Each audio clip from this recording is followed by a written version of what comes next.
المعلومة بتاعت النهاردة بخصوص الخدم أيام مصر القديمة.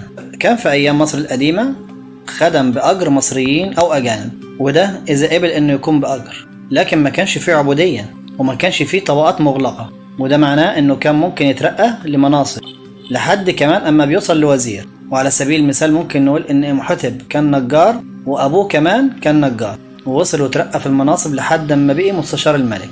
أما عن أحمس ابن إبانة فأبوه كان جنايني، وهو بقى أحمس نفسه ابن إبانة ترقى لحد أما وصل وبقي قائد البحرية في الجيش المصري. أما على الأسرة فالأسرة حضراتكم كانوا بيعملوا خدم في القصور الملكية عند كبار رجال الدولة، وغالبا ما بيكون بأجر، وده لأن في نص بيقول: ولتدفع أجور الخدم واليهود العبير القائمين بسحب الأحجار للصرح العظيم لرمسيس الثالث في تانيس.